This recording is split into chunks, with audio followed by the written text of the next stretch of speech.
Salut les arsouilleurs, c'est The Firsty Racer, j'espère que vous allez bien. Aujourd'hui dans Néo Rétro, on va parler de la BMW R90. Mets ton casque, c'est parti.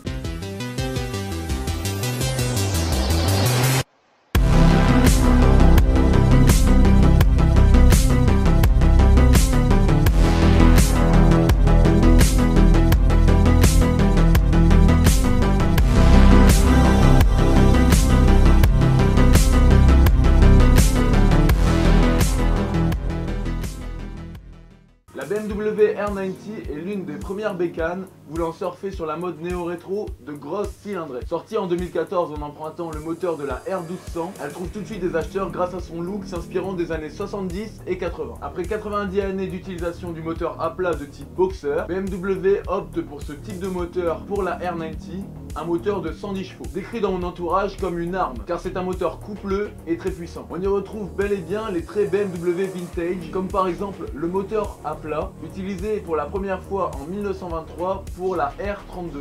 La R90 a aussi une transmission par cardan qui a fait l'ADN BMW grâce à son faible besoin d'entretien. Pour adopter un look assumé et sportif, les constructeurs optent pour une selle biplace avec une coque interchangeable aux détails de finition irréprochables, des freins à disque, l'ABS, etc., etc.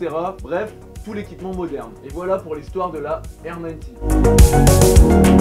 Enfin, de base, car oui, la R90 a eu le droit à tout plein de déclinaisons. En 2017 pour BMW, c'est l'année de la création. BMW veut sortir 3 modèles sur la base de la R90. Le Scrambler, le Racer et l'Urban GS. Le numéro 1, le Scrambler. Terre ou goudron, tout est bon. Alors le mot Scrambler désigne les motos d'époque trafiquées pour pouvoir aller en off-road. BMW reprend les lignes des Scramblers de l'époque en chaussant la R90 avec des pneus à crampons en option, une selle plate et des échappements passage haut. Même si malheureusement on ne la verra pas souvent en off-road, la R90 reste la coqueluche des citadins, avec son look assumé et dépouillé. Numéro 2, le Racer, l'héritage de la course.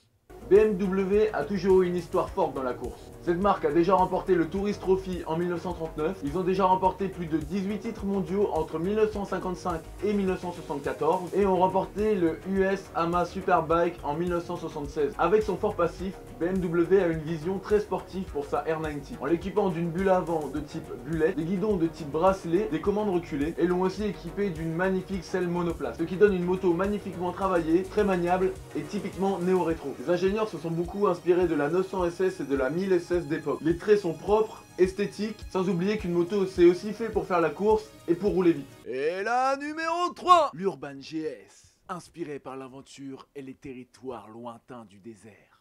En 1980, BMW se lance dans l'aventure Paris-Dakar et remporte la victoire en 1981, 1983 et 1984 grâce à son GS80 indestructible, puissant et très bien piloté. Cette moto est le mariage entre la GS d'antan et la technologie actuelle de BMW. C'est un très bel hommage. Elle s'offre des jantes à rayons, des pneus à tétine en option, une casquette de phare et un très beau garde-boue avant. Son coloris rappelle celui de la GS80 d'époque. Mais la R90 c'est avant tout la meilleure base de préparation du moment. Et pour le prouver, BMW Motorrad a lancé en 2018 un concours se nommant Custom Contest. 64 concessions BMW Motorrad se sont affrontées afin de présenter la moto la plus bluffante. Et les préparations sont impressionnantes. Je vous laisse voir quelques exemples.